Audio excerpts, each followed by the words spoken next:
What's good, y'all? I'm Jerry. About to check out 9 rare times Undertaker shockingly went off script in WWE. This video is about WrestleMania. When it comes to protecting the business and protecting the kayfabe and protecting just the sacredness of the wrestling business, Undertaker is like normally the top guy that people would name.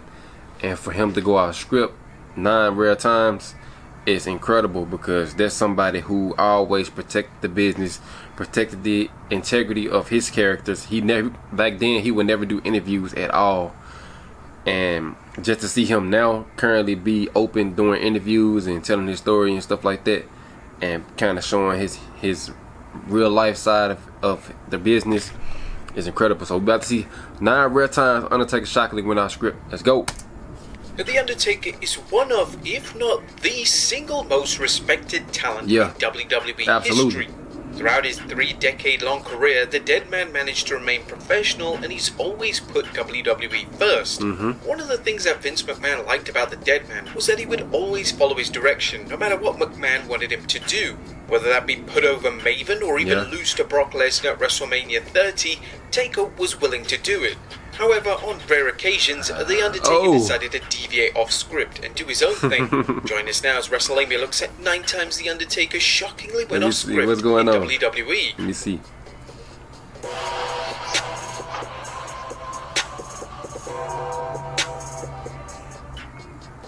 Be sure to subscribe and hit that notification bell for daily wrestling videos, and follow us on Facebook for exclusive lists. Also check out our new channels, WrestleMania Shorts, and our new channel, WrestleMania Hindi.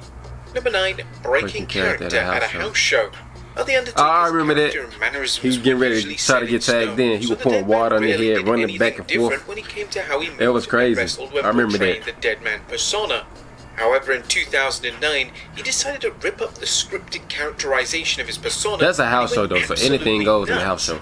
During a house show match, The Undertaker was waiting for a tag, and for whatever reason, he was truly feeling the crowd's response. The Dead Man started running corner to corner and even poured a bottle of water over his head. This was a humorous yet fantastic moment, and the clip has since gone viral in recent years. One of the wrestlers involved in the match was Cody Rhodes, who took to Twitter in February of 2023 to react to the hilarious clip. Not sure, he didn't move 90% of the match, and then all of a sudden he went wild. Wanted to get that tag and welcome the hard way a few rookies to the sport. And he did. Number 8, bloodshed inside Hell in a Cell. Which one? The 2015 saw the final ever match between Taker and his arch-rival Brock Lesnar. The two collided inside Hell in a Cell. They first Hell in a Cell went crazy. Expectations. What was interesting about the match is both Taker and Lesnar went off script. WWE had a strict no blood policy since 2008, but these two decided to ignore WWE's mandate and deliver bloodshed inside the cell. Both men would bleed at different points in the match, and this enraged Vince McMahon, who even sent a medic down to the ring. Whilst both men going off script in the match was criticized by McMahon, fans absolutely loved it. Fans felt like the match had an aura of an old-school Hell in a Cell match. 2002, No Mercy Hell in a Cell match. Badly missed from prior installments of the popular match time. Number 7, abandoning scripted spots.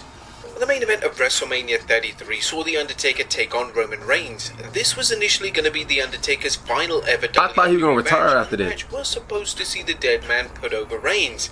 Sadly, due to The Undertaker's age, conditioning, and prior issue with injuries, he was forced to abandon scripted spots in the match. The match was poorly received, and it's hard to rewatch The Undertaker struggle in this manner. Dead Man going off script occurred several times during the course of the matchup, such as when he was supposed to flip over onto Roman Reigns so that Reigns could deliver a tombstone. The Dead Man was simply too exhausted to perform the spot, so he abandoned it, and he and Reigns had to improvise. Taker was utterly ashamed of the quality of the match, and he would even apologize to Reigns for the poor quality on offer.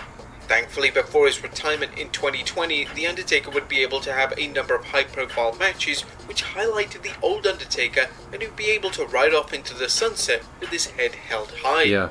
Number 6, the bike stall. I remember that. SmackDown's first ever brand-exclusive pay-per-view, Vengeance 2003, featured a stacked card. One of the matches that fans were excited for was a young John Cena taking on The Undertaker.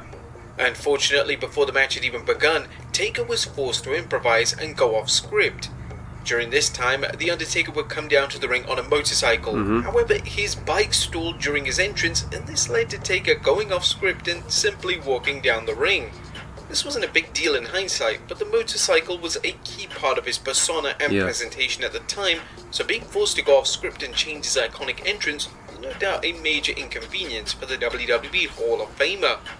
Number 5, improvised entrance. When he got caught on fire. Undertaker walked into the 2010 Elimination Chamber event as world champion, but something seriously went wrong with his entrance, forcing the dead man to go completely off script and storm to the ring. During his iconic entrance, The Undertaker's pyro dangerously malfunctioned, and this resulted in him receiving second-degree burns. His hat and coat were virtually destroyed, and Taker had no choice but to abandon his scripted entrance and charge straight down to the Elimination Chamber. The pain that the dead man was in was so severe that Chris Jericho claimed he could smell his flesh burning, and that Taker had to apply cold water to his burns to try and minimize the pain. The Undertaker discussed this infamous incident during their appearance on the Broken Skull Sessions podcast. The adrenaline needle is peaked right here. I'm beside myself. I'm looking down at my chest because my chest is just bubbling up right now. My flesh is just rolling up. Look at me here. I'm pouring water all over myself to cool myself down. I knew I had to sit in that pod for 20 minutes, and then I had to work another 20 minutes after getting in, and I'm trying to access where I'm at physically with the burns, because all I could smell was my burnt hair and flesh. Damn. Number 4, breaking into laughter. I remember laughter. that. What was that, SummerSlam? The WrestleMania 30 match between The Undertaker and Brock Lesnar was iconic. SummerSlam match. Iconic in the sense that the WrestleMania streak was finally broken, fans were left disappointed with the quality of the match on offer. This was mainly due to the dead man suffering a severe concussion, so he couldn't meet the high standards fans had of him. The two would have a chance to redeem the quality of the WrestleMania 30 match at the SummerSlam pay-per-view in 2015, and this match was undeniably better.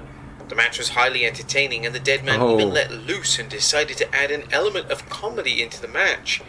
In a clearly unscripted spot in the match, The Undertaker performed his trademark sit-up and began to copy Lesnar's laugh. Looked crazy as hell. It was an unbelievable moment to witness and one of the most replayable clips from The Undertaker's illustrious career. Number 3, Super Showdown disaster.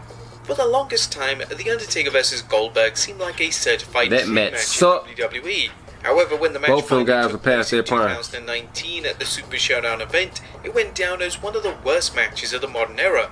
It was a complete failure in every aspect, as Goldberg reportedly knocked himself out, and this led to a number of reckless botched spots, including Goldberg dropping the Phenom on his head.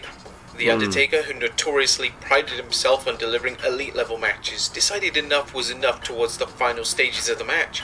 Instead of following the scripted finish, the dead man called an audible, performed a lackluster-looking chokeslam, and pinned Goldberg to get the win. It wasn't the finest work of The Undertaker's career, and he's even gone on to extensively criticize the match in a number of high-profile interviews.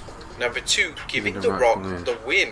One of the greatest traits The Undertaker has as a performer was his selflessness in the ring.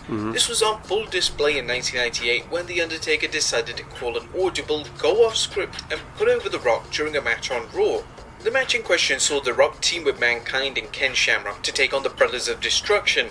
Taker revealed this thrilling story during an appearance on Cold as Balls with Kevin Hart, and the former champion revealed, "We were in a match on Monday Night Raw, bunch of different things going on. It kinda got screwed up, and I had to do an audible. I had to change things. I'm the tenured vet there, right? And I remember telling him, alright kid, it's your night. He hit me with a rock bottom, he beat me. It was the right thing to do for business. I told Vince, I said, look, we were in trouble time-wise. He said, I trust you." And number 1, Hell in a Cell commotion. It's well documented just how significant the 98 Hell in a Cell match between Taker and Mankind ended up being. The match is arguably one of the most well-known matches of all time, and although the match is almost 25 years old, we're still learning key details about the match. One of the things that was revealed recently by Taker himself was that he improvised and went off script during the beloved match. One of the best spots in the match saw Terry Funk enter the cell only to be chokeslammed by the dead man. According to Taker, this wasn't initially in the script for the match, and he would discuss this during an interview with Complex. I don't know what kind of shape Mick's in, right? But then again, you just can't stand there and look around. So there's a wrestler in the ring. Somebody's gonna get chokeslammed, and Terry Funk, he was the recipient. Up he went, and there's the shoe. It's funny that something the stature of that match was an iconic moment of Terry Funk losing his shoe to a chokeslam. Well, there you have it, folks. 9 times The Undertaker shockingly went off. Alright, y'all, another great video, man. Let me know down below in the comments of what y'all thought of my reaction to this video. Like, comment, subscribe. Until next time, I'm out. Peace.